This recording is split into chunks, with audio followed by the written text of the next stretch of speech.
Salut à vous tous, bienvenue dans votre très belle émission. Nous sommes très heureux de partager ce moment exceptionnel en compagnie de votre humble serviteur Jérémy Ancolé pour vous annoncer sur beaucoup de choses concernant le football en République démocratique du Congo. Sachez très bien que nous passons à un cap assez intéressant puisque nous sommes déjà au mois de février. Le mois de mars, ça sera un mois assez important, historique pour la République démocratique du Congo. En tout cas, je vous invite également de bien vouloir vous abonner dans notre, bien sûr, compte YouTube. Donc, une fois que vous abonnez, activez la cloche, partagez nos vidéos et puis écrivez-nous en commentaire pour savoir ce qui se passe également dans les sphères sportives de la République démocratique du Congo. On démarre cette émission avec les actualités concernant nos léopards de la RDC qui évoluent également dans leurs clubs respectifs. On démarre ces derniers avec d'abord la fin de mercato, justement, côté bien sûr de l'Asie. Vous le savez très bien, Inongabaka Varane, comme on l'appelle à Kinshasa, capitale de la République démocratique du Congo, vient d'officialiser sa signature du côté, bien sûr, du club de l'Irak. Il s'agit bel et bien de Al-Kuwait, qui est donc un club assez important. Non, Al-Kuwait, c'est le club qu'il était. Et puis, il a signé à Al-Zahra, un club de l'Irak, après la résiliation de son contrat avec la formation de l'AS FAR de Maroc. Le joueur est passé par la formation de Al-Kuwait avant, bien sûr, d'atterrir du côté, bien sûr, de la formation de l'Irak, Al-Zawara, donc un club assez important qu'il va donc évoluer cette mi-saison avant, bien sûr, de bien vouloir se trouver encore un autre club. La durée et sa disponibilité dans ce club n'a pas été révélée. Donc cette belle aventure qu'il démarre avec la formation, bien sûr, de Al-Zawara. On parle cette fois-ci de nos joueurs avec l'équipe nationale congolaise. C'est des questions comme ça que je vais vous poser. Vous allez nous répondre en commentaire. Il y a également Jackson Muleka, hyper réaliste avec son club. Hier, il a mis également un doublé dans un match assez important que son club jouait. Konya Sport face à la formation, bien sûr, de Ali Ga Football, comptant pour la Coupe de la Turquie. On a vu également le Congolais enfiler un doublé dans cette affiche assez intéressante. La question est celle de savoir, est-ce que Jackson Muleka est toujours candidat pour le poste des avant-centres en République démocratique du Congo? Est-ce que la porte est ouverte pour lui afin de jouer également le mois de mars avec la RDC? Répondez en commentaire s'il mérite également d'être parmi les joueurs de la République démocratique du Congo et les avant-centres de la RDC. Déjà, quand Jackson Muleka marque, les inquiétudes encore restent pour nos avant-centres congolais. Il y a également le cas Fiston Kalala Maele qui arrive également avec 11 matchs d'affilée sans marquer un but avec son club de la formation, bien sûr, de Pyramide FC. C'était hier que son club a pu jouer également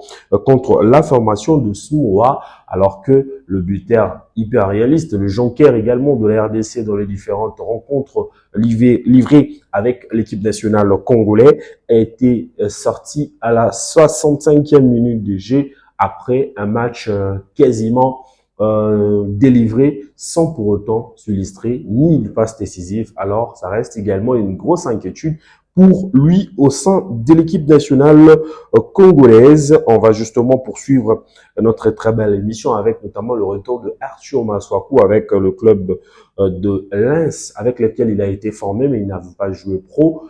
Il a joué son tout premier match en pro avec cette même formation et son tout premier match depuis son retour de la Coupe d'Afrique des Nations au Sunderland. Il était quasiment blessé après la CAN et il est parti avec cette même blessure du côté des Lens où il a joué un match assez important pour le compte de la Coupe de France contre la formation de Troyens. On va justement terminer avec les informations, les joueurs international congolais qui évoluait du côté, bien sûr, du TP Les Anges, le jeune attaquant congolais, comme je l'ai annoncé, et Limpungu au Congolo, le joueur de 18 ans, a franchi avec succès l'étape de sa visite musicale avec la formation belge de RC Genk.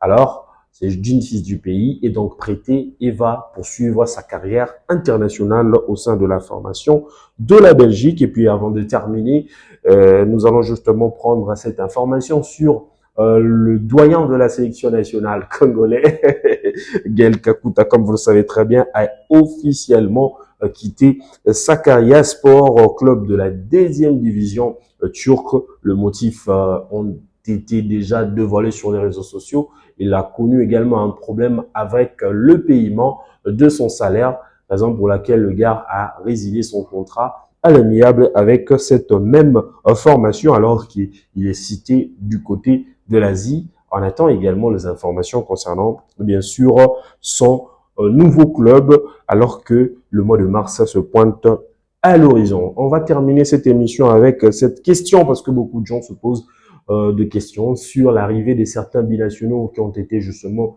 annoncés. Il y a également le cas Warren Bondo, avec lequel beaucoup de gens ont pu également avoir une certaine hégémonie sur son arrivée au sein de la tanière de la sélection nationale congolaise. C'est vrai, dans tous les médias, on a annoncé qu'il va officiellement jouer avec la République démocratique du Congo, mais d'après les échos que nous avons pu avoir du côté bien sûr de la Belgique ou l'ambassade de la République démocratique du Congo, que le joueur a entré également en processus d'obtenir son passeport congolais, alors que lui qui a joué pour l'équipe de France senior, pardon, pour l'équipe de France espoir, excusez-moi, lui, le joueur international congolais, s'il faudrait le dire comme ça, avec certaines formalités qui restent, espérons qu'il va justement venir tout droit où il sera sélectionné par le coach Sébastien Desabre déjà au mois de mars pour savoir si